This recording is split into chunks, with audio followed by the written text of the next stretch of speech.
New game, more story. Watch my other 2 videos if you haven't already, blah blah blah. Look, we got a lot to cover, so I'm just gonna jump right into the intro, okay?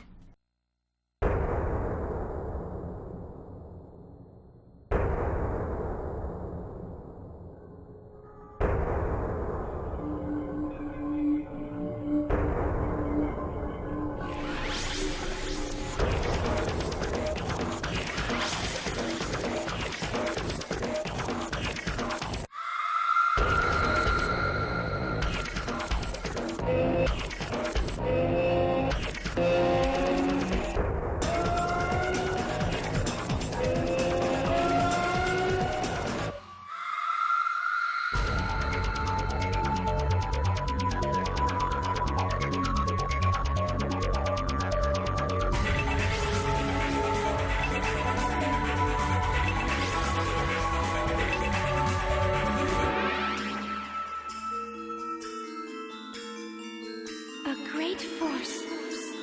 The power it holds can bring forth either salvation or destruction at the whim of the user. It's coming.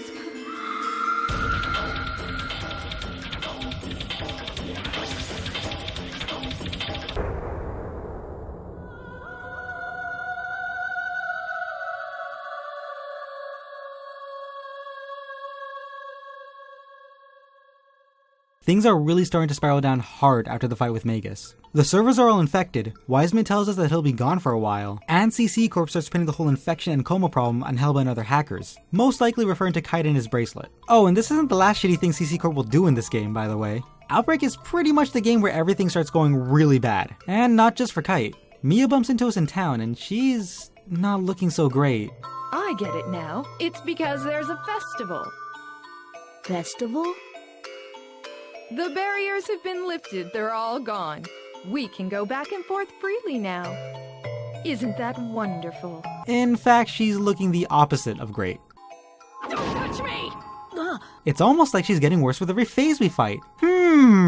It's sweet that the big thing on her mind in the end is Elk though. Shows that she actually cares about him. Despite the whole forgetting about him to prank people thing. Oh, did you think everything was done going downhill? Nope. Mistral tells us that she's actually a housewife and that she's pregnant, so she can't play with us anymore, due to being too much of a threat for the baby. At this point, Kite is really starting to doubt himself, and beat himself up over everything that's happened, and Black Rose gets pretty pissed off at him for it, to the point of telling him off, logging off, and not responding to anything we say. No one else responds to us either, actually. At this point, for whatever reason, everyone sort of stops talking to Kite, and he's left completely on his own. By the way, if it sounds like I'm rushing this stuff out of my own choice, I'm really not. All this happens back to back within the first hour of the game without any break at all. Kite really can't catch a break right now. We get word of an area that Orca was investigating, and since no one is responding to us, it looks like we're starting the very first dungeon in the game all by ourselves. Okay, despite hating going solo in this game to death and back, I actually really like the way they set things up in this point. Going solo in this dungeon isn't for the sake of putting a challenge on the player. It's to make us feel just how alone and doubtful Kite is. This is probably one of his lowest points in all of Project.hack, and he's doing his best to keep going, even though he has literally no one around him to tell him what he's doing is right. I feel this sort of mixed sense of pity and admiration for how he's pushing himself to keep going, especially since he has little to no answers on how to approach the issues of the world. Thankfully, he doesn't stay alone for very long, and he finds a new ally at the bottom of the dungeon.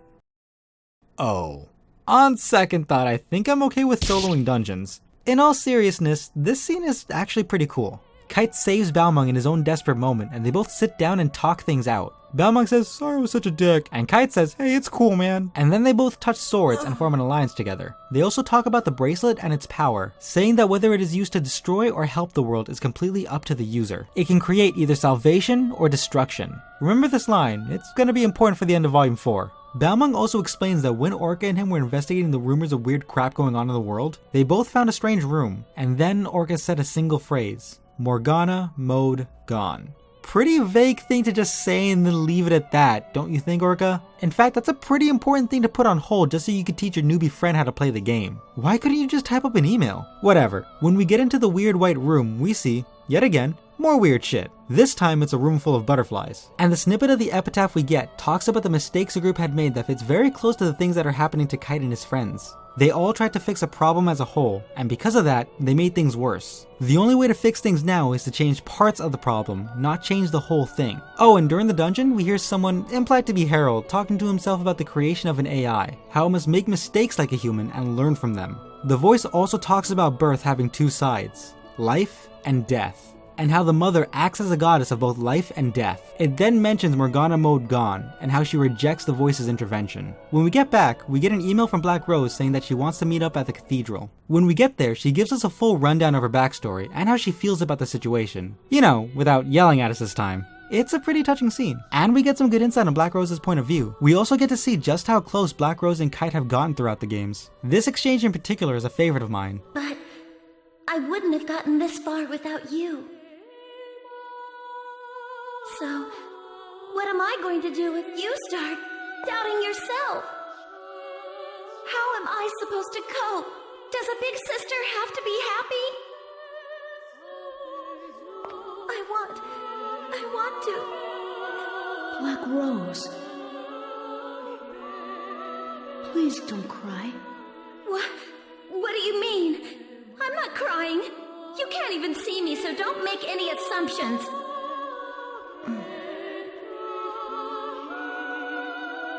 There you go, how typical. You always clam up when you should be talking. Speaking of Black Rose's point of view, I think this is as good a time as any to bring up Another Birth. Another Birth is a series of light novels that go over the exact same story as the games, but through the perspective of Black Rose instead of Kite. It's hard to tell if these books are canon or not, since sure, it's just a big recap of the games, but it also introduces a few new characters that don't really show up at all in any other form of media. Whether the novels are canon or not, they still give a good look at Black Rose's life outside of the game, as well as her relationship with her family. Also, we get to see what Mistral looks like offline. Yep, still adorable. Moving on. After they make up, things very suddenly start turning for the better for us. Remember how everyone just wouldn't respond to us? Turns out, they all just happened to have some sort of issue that prevented them from playing the world. All at the same time. God damn it, Pierce, why do I hang out with you? Why are you even a main character? Ugh. Mistral is still gone, unfortunately, but hey, we still got Wiseman. I'm sure he's just as capable as Mistral. Hey Wiseman, revive me. Revive me. You're the only one alive. I set you to first aid. Revive me. Look, I know you have Resurrects in your inventory. I could see it right now. Use it. Wiseman, revive me. Alright.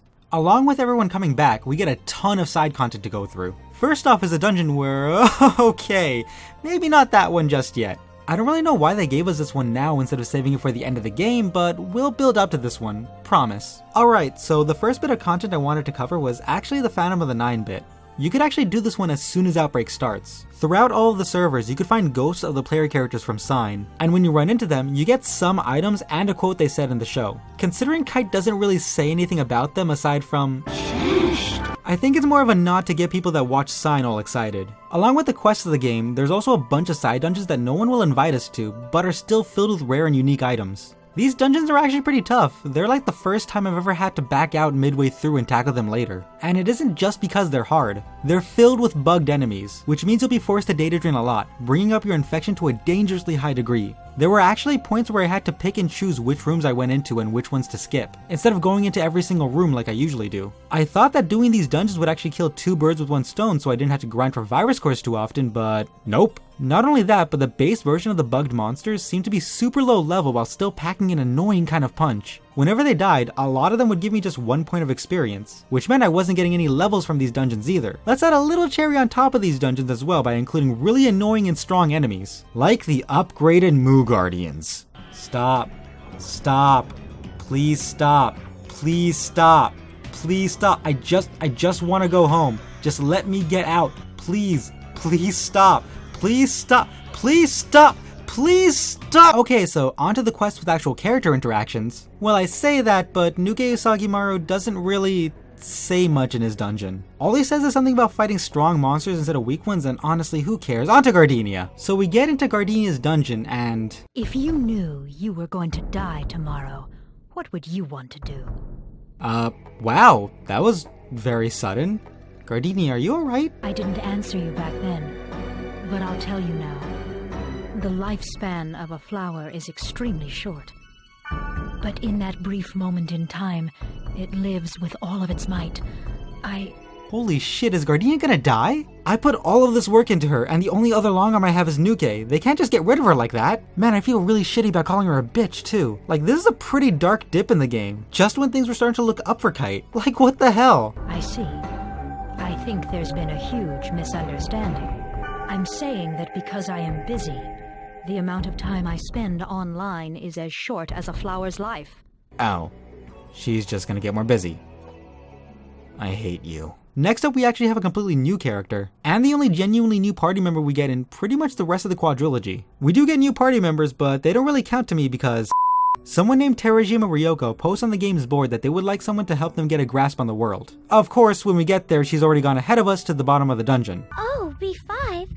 I thought it was B1. Sorry, no, hold up. You went down 4 sets of stairs and probably killed a ton of monsters, and you didn't know the place you started was B1? It says B1 on your map, and you can't even hide your map. What's even more confusing is that when we get her, she's level 1. How? How did you get past every single monster in that dungeon to the very bottom, in the final room, and not die, or at least level up once? Whatever. She gives us her member address and invites us to a level 62 dungeon, which I'm not going to bother with until much later. The next side area is Sanjuro, who wants to reach the bottom so he can get a sweet new sword. Only problem is, the dungeon is puzzle based and he just can't figure out the answers. Alright, you know what? Sometimes puzzles just aren't your strong suit. I think I'm pretty decent at puzzle solving, so let's see what I can help with. First question. Complete. A blank earned is a blank saved. Are you fucking serious, Sanjuro? A blank in need is a blank indeed. Are you fucking serious, Sanjuro? Patience is a blank.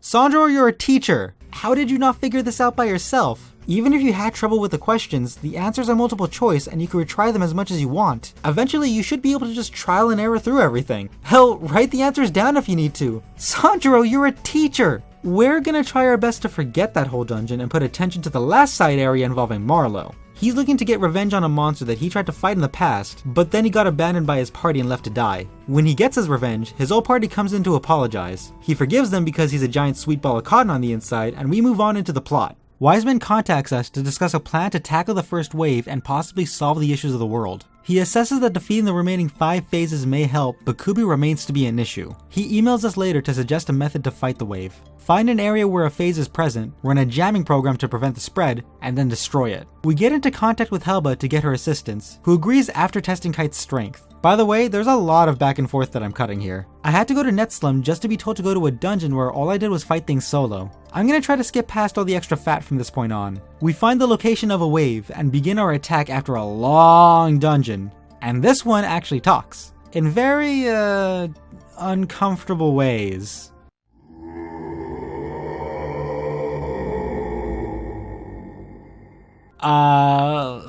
Let's just move on to the rundown. In the epitaph, Fitchel the Prophet's rolls to foretell dark futures, causing hope to darken and despair to rule. His battle involves telling a prophecy that lowers your resistance to a certain element, which he then uses in the form of a powerful spell a few seconds later. Even when I got rid of the debuff, Black Rose really couldn't handle his spells. Not only that, but he also loves to hit the party with status ailments, which can get pretty fucking annoying when he paralyzes Kite right before he gets prepped for a data drain, and no one has anything to heal paralysis, so he loses his protect break and I have to do all that damage all over again. Fuck you, Fitchel! When he finally goes down, he delivers one last prophecy, talking about plague moving across the border, pandemonium filling the air, and escape being completely impossible, finishing off by saying those who are gone will never come back. When we log off and check the news, we're shown exactly what Fitchel meant in his prophecy. The virus is beginning to affect the real world, causing phone lines to go down, systems to freeze or just completely stop working, and people to be put in great danger. Kite runs into Elk and Mia again, and hey look, Mia's looking even worse now. She's starting to forget a lot of things, not even remembering what she was doing before logging onto the world. When Kite shows up, she gets weirdly aggressive with him and questions who he is before leaving in a tired fit.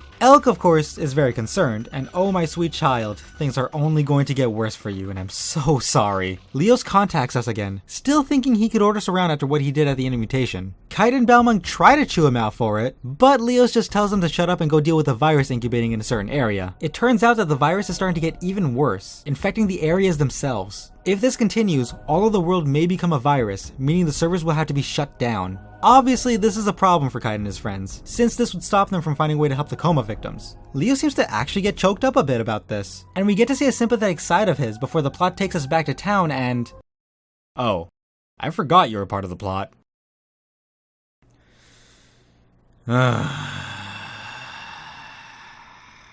Okay, so Pyrrhus tells us to come with him to a dungeon for some rare items and he gets pranked again. Cool, let's move on. We get a ton of emails at once at this point, which Outbreak seems to really like doing. There's these long periods where you won't hear from anyone no matter how high you raise their affection, and then suddenly, bam, a flood of emails. It's not really a bad thing, it's more confusing if anything. One of those emails is from Rachel, asking for help with a new courier service. All we gotta do is go down to the dungeon and come back and get paid. Okay, let's make some money! Yes, because making money in this game is so hard and incredibly vital. Well, her client requests us to deliver an item to a person in the same dungeon he was in, just to see what the courier service was like. Rachel gets pissed for some reason, I'm not really sure why, I mean, you still got paid, and she terminates the service soon after. Moonstone requests that we help him in a dungeon to get a set of blades called the Moon Knives. He wants them because, it has moon in the name.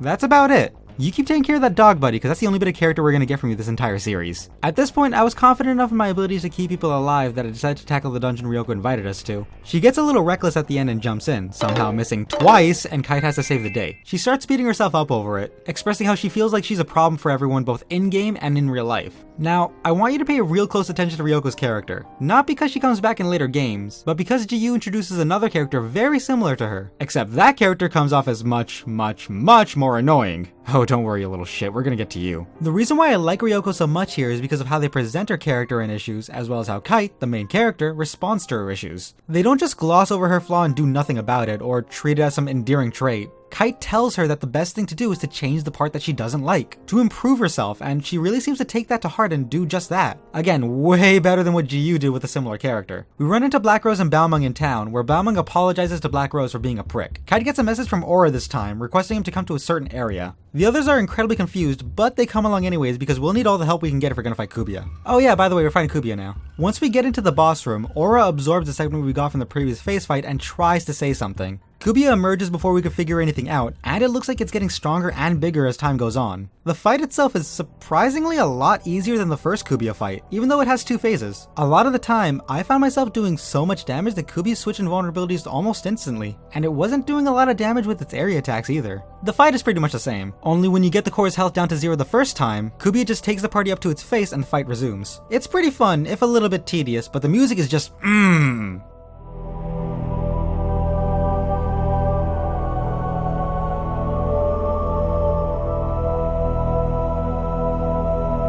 Once Kubiya runs away again, Leos is revealed to have been watching us the whole fight. The party starts to wonder just what Kubiya is trying to do by attacking us, theorizing that it wants to stop us from meeting Aura for some reason. Kite decides that if they want to continue fighting to save the world, everyone needs to stop doing their own thing and come together, including Leos. He sets up a meeting with him and Helba and Netslum, and everyone kinda sorta talks it out. And by talk it out, I mean everyone calls Leo stupid and he agrees to help us if and only if we get a virus core from a dungeon without using data drain. Kite agrees because he's a good child, and hey look, it was a test all along. As in the databug we found was another test to see if we would use data drain within the test dungeon to get a virus core. The amount of shit that Kite has to go through to prove himself is getting kinda ridiculous. Leos admits that he lost a bet that he made with Helba, and agrees to help us. And Helba reveals that CC Corp is being blamed by a bunch of agencies for all the coma victims, and they plan to shift the blame onto the hackers and destroy the servers of the world completely, just to shift the blame away from themselves. This obviously won't do anything at all. In fact, this would cause more problems in trying to find the solution, and hey, didn't we already go over this a few minutes ago? Leos, why are you acting so surprised? You told us about this stuff the first time. This is the point where I stopped doing story dungeons completely and started doing a bunch of optional dungeons. You know, the ones that I mentioned before with the There's one completely optional dungeon that has a cutscene in it. As far as I know, there isn't anything in the game telling you this is here, and it feels cool to find it. When we get to the bottom of the floor, we find Elk looking for Mia before getting attacked by a monster. When we defeat the monster, Bear from Sign walks in and claims that he was going to help us, but it looked like we had it covered. Thanks, I think? Kite freaks out a bit because Bear looks like Orca, Bear is a little taken aback because Elk looks like Tsukasa, and then he gives us his sword. Even though we're a Wave Master and Twin Blade and he's a Blade Master. Thanks again? Also, this weapon is called Bear's Sword.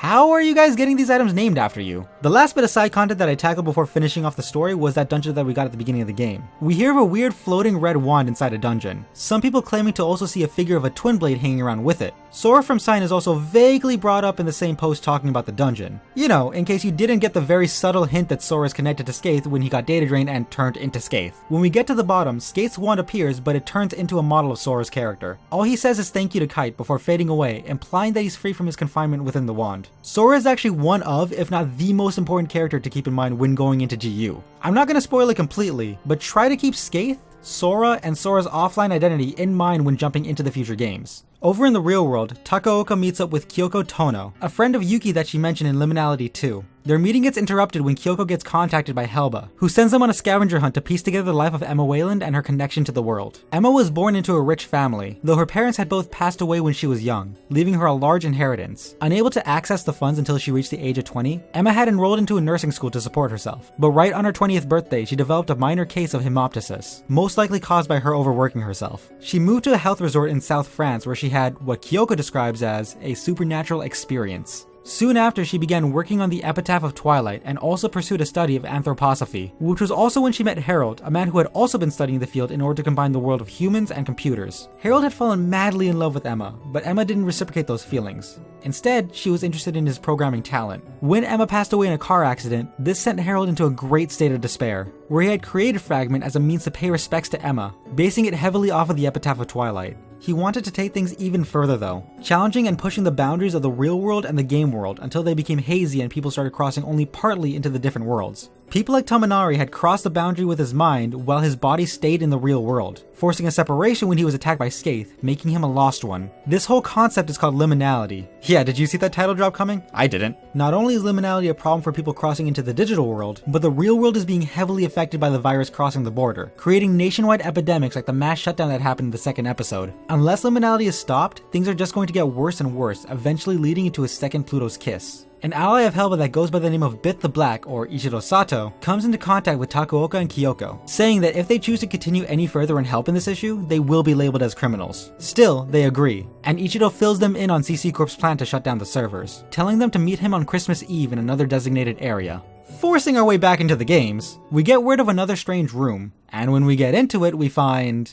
Okay, out of all the rooms so far, I think this one is the most disturbing, just because the fucking dog leash tied to an empty post. The piece of the epitaph we get talks about the Shadowless Ones grieving as the wave attacks, speaking of how the wave could be defeated if they divided it into segments. Again, you're really close to what we're going through right now, right? When we check our email, we see Wiseman calling for another meeting in Netslum, where he suggests a new plan of action. Instead of quarantining the area, quarantining the room the wave is in might prove to be more effective and safe for the outside world. Everyone is assigned roles from here on as they all work together to locate and fight parts of the wave. Leos monitors strange activity within the world as well as CC Corp's actions, Wiseman analyzes and assesses that information, and Kite gathers a party and sets up the assault on the wave. Everyone else involved is in charge of quarantining the area. The entire operation is dubbed Operation Breakwater, named after the structures built in bodies of water made to protect harbors from waves. Once wave activity is finally detected, the entire team shares words of encouragement to Kite, waiting for him to take the lead and commence the operation. You know, because he's the only one in this entire group that has his shit together. Once we get to the last room, we commence the battle with Gore, the Machinator. Or is it Machinator? You know, because they got two heads. Whatever. In the Epitaph of Twilight, Gore is the schemer that gets swallowed up by the wave, planning and plotting its attack. The fight with Gore itself is a pretty simple one. One head is immune to magic, while the other head is immune to physical attacks. It does an annoying amount of damage that seems to kill any party member it attacks. And it has this one attack it likes to use pretty often where it... Yes, well, shall we do it then?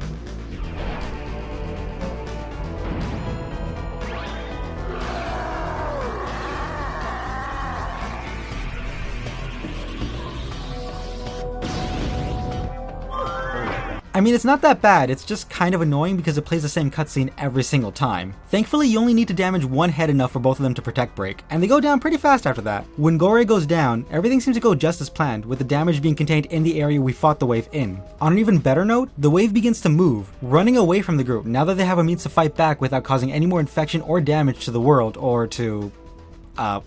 well, the world. And hey, look at that, it's an ending that leaves everything off on a brighter note. Kite and friends are all together, minus Mistral. The wave seems to actually be suffering some damage, and the group finally has some clues on how to save the world and the lost ones. Now let's get to the postgame.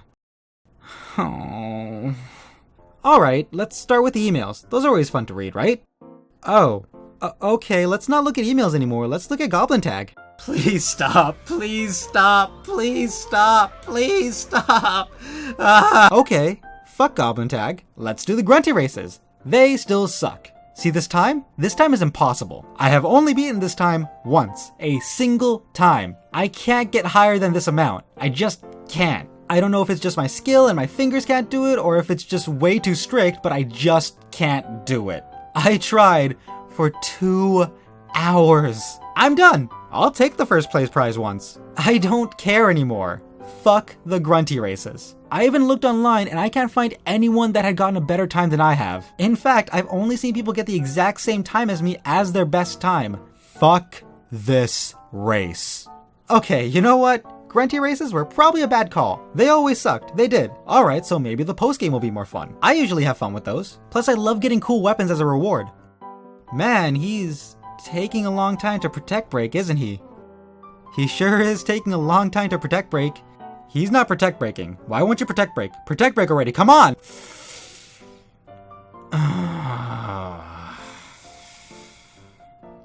So apparently, to protect break the postgame boss, you have to use magic on him, even though he's immune to magic, and you have to force his magic immunity off of him. And even at that, he doesn't take that much magic damage. That's okay. I'll just go through the dungeon again, enduring these fucking annoying liches, and fight the boss. Wait, why can't I go into his room? His door isn't opening, what the fuck? Is it a one chance thing? Does he come back later after a few dungeons? Do I have to wait? Alright, let's reload a save, go through the dungeon a 3rd time, and I forgot to buy items to get rid of his magic defense. Okay, fuck this. I went through his dungeon a 4th time with the items, blasted him with magic while playing a stupid game of keep away, and finally I got my data drain. These weapons look cool, but fuck all of this post game.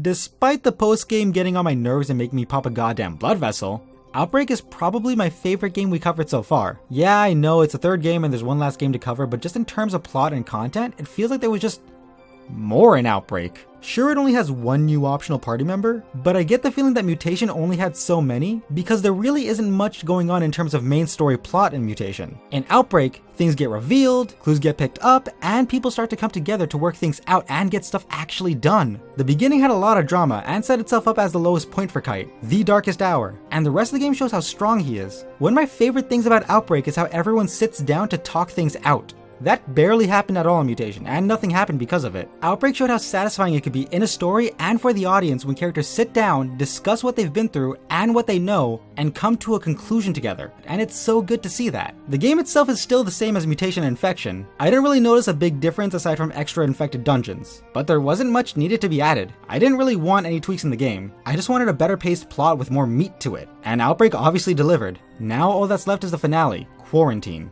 Upon watching the wave retreat, Kite realizes just what Harold wanted with the world. With his friends gathered around him and plans set in motion, it looks like things are finally looking up for our young hero. Counterattack? No. We have just realized the true rule of the game Harold created.